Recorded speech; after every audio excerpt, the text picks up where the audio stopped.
Hello friends, आज के हम इस वीडियो में जो है हमारे भक्तिन अध्याय उसके प्रश्नोत्तर देखेंगे आगे के हमारे 7th नंबर से। इससे पहले वाली वीडियो में मैं जो है 6 तक क्वेश्चन करवा चुकी हूँ। बिना टाइम वेस्ट की शुरू करते हैं। क्वेश्चन नंबर 7 क्या बोल रहा है? भक्तिन लाट साहब तक लड़ने को तत्पर क्यों थी? इससे उसके स्वभाव की कौन सी विशेषता उजागर होती है? भक्तिन जो थी वो लाट साहब यानी जज जो रहते ना, तो उनसे लड़ने को तत्पर क्यों थी और उसके स्वभाव यानी जो उसका नेचर है, तो इससे हमें क्या पता चलता है कि वो किस स्वभाव की है। हमने जो है स्टोरी में ये जाना था कि जब भक्तिन को ये बताया गया था कि महादेवी को जो है जेल जाना पड़ेगा, तो वो ये क्या करती थी, वो यही कहती थी कि जो है मैं भी आपके साथ जेल जाऊंगी। भक्तिन को जब ये बताया गया कि बड़े लाट साहब जो हैं क्या करेंगे, इसके लिए इजाज़त नहीं देंगे, वो क्या करती है, लाट साहब से भी लड़ने के लिए तैयार हो जाती है। महादेवी वर्मा अगर जेल जाएंगे तो वो भी जो है जेल जाएंगी। इससे आपको खुद समझ में आ रहा होगा कि महादेवी वर्मा कहीं भी चली जाए, भक्तिन उनके पीछे पीछे जाएगी। तो इससे भक्तिन की कौन सी विशेषता का पता चलता है? भक्तिन की जो है असीम स्वामी भक्ति है। अपने स्वामी के प्रति क्या उनकी भक्ति एकदम सच्ची है, यानी वो जहाँ जाएंगी वो भी वहाँ जाएंगी। यही इसका आंसर है। यहाँ पे भी यही लिखा गया है कि इससे भक्तिन की असीम स्वामी भक्ति का परिचय मिलता है। यही विशेषता जो उजागर करना था। पढ़ते हमारे 8th क्वेश्चन की तरफ कि भक्तिन अच्छी है ये कहना कठिन होगा क्योंकि उसमें दुर्गुणों का अभाव नहीं। लेखिका ने ऐसा क्यों कहा? लेखिका ने ऐसा क्यों कहा होगा, तो इसका आंसर देखते हैं। स्टार्टिंग तो पूरी क्वेश्चन में से ही आती है कि भक्तिन अच्छी है ये कहना कठिन होगा क्योंकि उसमें दुर्गुणों का अभाव नहीं। ऐसा लेखिका ने इसलिए कहा क्योंकि लेखिका ने स्वयं अनुभव किया। लेखिका ने यह अनुभव किया था कि अनेक अच्छाइयों, समर्पित सेवा भाव, सादगी और सरलता के बावजूद ये सब जो भक्तिन में चीज़ें थी, क्या थी? अच्छाइयाँ थी, वो समर्पित थी, सेवा भाव थी, सादगी में रहती थी, सरलता से जीती थी। इसके बावजूद यानी इसके बाद भी वे कई मामलों में चतुराई और वाक चातुर्य का परिचय देती थी। वे लेखिका को नैतिकता के विरुद्ध लगता था। भक्तिन में ये सारे गुण थे, उनमें अच्छाइयाँ भी थी, भक्तिन में समर्पित थी, सेवा भाव करती, तो ये सारे गुण जो है भक्तिन में थे। इन कई मामलों में जब कुछ मामले होते तो उसमें क्या करती थी? चतुराई दिखाते ना अपन, यानी वो अपनी चतुराई से जो है बातें मनवा लेती थी। सब जो अपनी चतुराई से कर लेती थी। वो अगर गलत भी होंगे तो वो अपने आप को जो है सही करवा लेती थी। तो इस तरीके से वो चतुराई दिखाती थी। वह लेखिका को क्या लगता था? नैतिकता के विरुद्ध लगता था। सिंपल वे में समझाऊँ, मतलब वो इतनी सादगी से, सरलता से जीती थी। लेकिन आप देखोगे ना, आप किसी बंदे को देख के बोलोगे कि यार ये तो कितना सीधा है, पर वो क्या करता है? अपनी चतुराई से जो है अपनी चीज़ें कर लेता है। लेकिन आपको देखने में लगेगा सीधा है नेचर से, पर वो ऐसा नहीं होता। तो वही बात जो यहाँ पे बताई गई है। किसी भी बंदे को ये देखकर सोचो कि ये वो चीज़ नहीं कर पाएगा, पर वो अपनी चतुराई से वो काम कर लेता है। जिसके अंदर भी चतुराई होती है वो नैतिकता के एकदम अंदर नहीं आता है। तो इसलिए यहाँ पे बोला है कि उनको क्या लगता था? नैतिकता के विरुद्ध लगता था, क्योंकि उनमें ये सारे गुण थे। अच्छाई थी, समर्पित थी, बहुत सरलता से जीती थी, सब काम बहुत अच्छे से करती थी। पर चतुराई जब आ जाती ना, तो वो नैतिकता के विरुद्ध, इसलिए यहाँ पे लिखा है कि लेखिका को क्या लगता था? नैतिकता के विरुद्ध लगता था। ईजी वे में समझाऊँ तो आप खुद को ही देख लो। जब आप एकदम अच्छे हो, सीधे इंसान हो, आपका अच्छा आचरण है, लेकिन अगर आप उसमें ज़रा से भी चतुराई दिखा देते हो तो वो क्या हो जाता है? वो नैतिकता के विरुद्ध हो जाता है। तो वही बात यहाँ पे कही है। महादेवी वर्मा जो है भक्तिन से प्रश्न करती हैं, तुम जो है गले में कंठी की माला पहनती हो, ऐसे सफ़ेद साड़ी पहनती हो और केश अपने जो है मुंडवा देती हो, यानी जो है सर पे बाल नहीं होते, तुम ऐसे क्यों रहती हो? वो क्या करती हैं? भक्तिन अपने शास्त्रों का जो हवाला देती हैं, शास्त्रों का ज्ञान देती है। मतलब पहले जो ये परंपरा चलती थी, तो वही अपने शास्त्रों का ज्ञान देके क्या करती थी? अपनी बात को सही साबित कर देती। तो यहाँ पे चतुराई की यही बात हो रही है।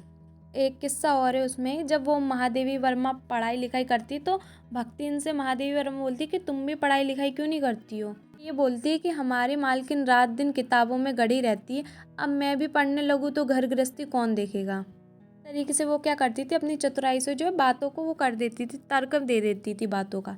तो इस तरीके से वो अपनी बातें मनवा लेती थी। इसलिए क्या होता था? लेखिका को ये सब नैतिकता के विरुद्ध लगता था। क्वेश्चन और देख लेते हैं कि महादेवी ने भक्तिन के जीवन को कितने परिच्छेदों में बांटा है, यानी कितने भागों में बांटा है। तो जो 4 भागों में बांटा है। पहला जो भाग था उसमें क्या बताया, विवाह से पूर्व, यानी विवाह से पहले जो भक्तिन कैसी थी तो उस बारे में उनको बताया है। दूसरे में ये बताया ससुराल में सधवा के रूप में, यानी ससुराल में जब शादी करके आई थी तब कैसा था। और तीसरे में ये बताया है कि उसके बाद जो शादी के बाद उनके जो पति की डेथ हो जाती, मर जाते हैं, तो उसके बाद जो है विधवा के रूप में कैसा था। चौथे भाग में क्या बताया कि महादेवी की सेवा में जब वो शहर आती नौकरी मांगने, तो उसके बाद जो है महादेवी की सेवा कैसे की। क्वेश्चन और बचा है कि भक्तिन के चरित्र की विशेषताओं का क्या कीजिए, वर्णन कीजिए या उनकी विशेषता बताइए। भक्ति के चरित्र कैसा था, तो आपको जो ये 2 नंबर में पूछ सकते हैं, तो आप 2 पॉइंट ही लिखिए अगर 2 नंबर में आता है तो। साधारण व्यक्तित्व, कर्मठ, संघर्षशील महिला, सच्ची सेविका या धार्मिक प्रवृत्ति। तो ये 5 गुण थे, इसमें से आपको कोई 3 याद रखने, क्योंकि हो सकते हैं 2 नंबर में पूछे तो 2 लिखना, और अगर 3 नंबर में पूछे तो 3 पॉइंट लिखना। पहला पॉइंट क्या है कि भक्तिन का जो है कैसा व्यक्तित्व था, साधारण व्यक्तित्व, यानी जो साधारण हो। भक्तिन अधेड़ उम्र की महिला है, उसका कद छोटा व शरीर दुबला पतला, उसके होठ पतले हैं तथा आंखें छोटी हैं। पहले पॉइंट में यही बताना था कि वो जो है शरीर से दुबली पतली थी, होठ कैसे थे, आंखें कैसी थी, और कैसी थी, अधेड़ उम्र की महिला थी। सेकंड पॉइंट क्या है, कर्मठ, यानी भक्तिन क्या थी, कर्मठ महिला थी, बहुत काम करती थी, मेहनत करती थी। ससुराल में वे बहुत मेहनत करती थी, वे घर खेत पशुओं आदि का सारा कार्य अकेले करती थी, यानी जितना भी कार्य होता था ये सब वो अकेले करती थी। लेखिका के घर में भी वो क्या करती थी, सारा काम खुद ही करती थी, यानी बहुत कर्मठ थी, काम बहुत करती थी। पॉइंट में क्या बताया गया है कि वो बहुत संघर्षशील महिला है। भक्तिन बेहद स्वाभिमानी है, यानी वो अपने स्वाभिमान के लिए कुछ भी कर सकती हैं। स्वाभिमानी मतलब जो अपने स्वयं के लिए जो है कुछ भी कर सकते हैं, स्वयं के लिए कुछ भी गलत नहीं सुन सकता। इनके पिता की मृत्यु हो जाती तब वो जो है अपने मायके जाना छोड़ देती हैं। क्यों? अपने स्वाभिमान की वजह से, क्योंकि उनकी जो सौतेली माँ रहती है वो उनको परेशान करती हैं। उसके बाद जब उसके पति की मृत्यु हो जाती है तब उसके बाद भी वो क्या करती हैं, पूरा सब संभाल लेती हैं, खुद से ही सब काम करती हैं।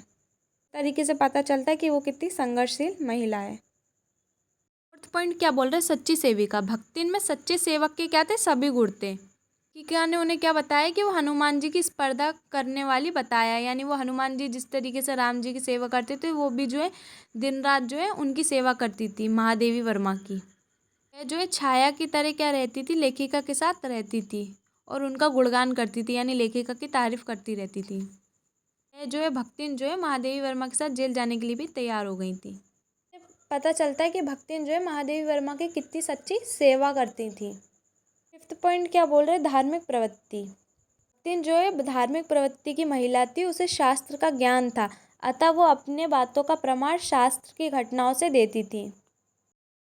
यानी जब भी उनसे कोई सवाल किया जाता है या कोई बात की जाती थी तो वो क्या करती थी कि अपने शास्त्रों के जो ज्ञान रहता था उसके अनुसार जो अपनी बात को क्या करती थी, सही प्रमाण दे देती थी कि ऐसा जो पहले होता था तो वो भी जो वो करती थी। तो उस तरीके से वो अपनी बात को कहीं ना कहीं सही कर ही देती थी। इस तरीके से मैंने आपको 5 पॉइंट बता दिया, आपको कोई 3 ही याद रखना, आप कोई से भी कर सकते हो। और ऐसा नहीं जो बात मैंने आपको ऐसा बताई आप इसे अपने मन से भी पॉइंट के अंदर आप कुछ भी मन से लिख सकते हो, पर वो रिलेटेड ही होना चाहिए उससे। जैसे भक्ति इनके पूछा तो भक्ति इनके जीवन से रिलेटेड होना चाहिए। वैसे तो ये हमारे मेन जो क्वेश्चन आंसर है सारे कंप्लीट हो गए हैं, इतने ही मेन है। परीक्षा बोर्ड में ढूंढोगे या ऐसे ढूंढोगे तो आपको बहुत सारे क्वेश्चन मिलेंगे जो बेमतलब के हैं। आपको बस इतना याद रखना है, अगर आपने स्टोरी अच्छे से समझी तो कोई सा भी क्वेश्चन आ जाए आप जो इसके आंसर आसानी से कर लोगे। क्योंकि ऐसा भी नहीं होता कि जो क्वेश्चन आंसर आपको बुक में दिए वही वाले सेम टू सेम आएंगे, वो बीच में से बना के क्वेश्चन आंसर दे देते हैं। जैसे पिछली साल आया था अभी भक्तिन वाले का कि उन्हीं महादेवी वर्मा और भक्तिन के किस संबंध को जो है उन्होंने नकारा है। तो ये मैंने आपको पहले इससे पहले वाली वीडियो में करवाया है। ये आप परीक्षा बोर्ड में ढूंढ लोगे या आपकी बुक में ढूंढ लोगे तो वो क्वेश्चन आपको नहीं मिलेगा। वो जो है जब आपने स्टोरी पढ़ी तो उसमें बताया गया है। ये होता है आप सोचो कि जो क्वेश्चन करवा रहे हो वही आएगा, ऐसा नहीं होता। इसलिए आपको क्या करना है, स्टोरी अच्छे से पढ़नी है। स्टोरी अगर आपने अच्छे से पढ़ ली, आप शॉर्ट के चक्कर में पढ़ लोगे बीच में से आ जाएगा तो आप नहीं कर पाओगे। पर जिन्होंने भी पढ़ा है भक्तिन वाला अध्याय तो वो करके आएंगे। तो आपको ये टेंशन नहीं लेना कौन सा क्वेश्चन आएगा कौन सा नहीं आएगा, स्टोरी ढंग से पढ़िए बस। अभी यही करते, स्टोरी पढ़ते और क्वेश्चन आंसर मन से लिख के आते हैं। ऐसा नहीं है कि सारे क्वेश्चन ही बीच में से आते हैं, 1-2 आ जाते हैं, बाकी सब जो है जो क्वेश्चन रहते हैं वही के वही आते हैं। जैसे इसका एग्जाम्पल क्या है, मैंने आपको दे दिया कि पिछले साल कौन सा क्वेश्चन आया था, तो मैंने आपको बता दिया। मैंने आपको जितना करा दिया वो आप करते जाइए, साथ साथ एक बार देखिए, याद कीजिए और उसको बिना देखे जो है लिखते जाइए। बाकी आपका रिवीजन अलग, बाकी चीज़ें अलग, वो सब तो मैं आपको कराऊंगी। तो इसकी नेक्स्ट वीडियो में मैं जो आपको इसकी एक्सरसाइज करवाऊंगी और आपको जो ऑब्जेक्टिव सीरीज भी ला के दूंगी अलग, तो ये अलग करना है, वो अलग करना है। ग्रामर जो है हम साथ में ही कंटिन्यू रखेंगे। तो इसी के साथ मिलता है नेक्स्ट वीडियो में। Thanks for watching.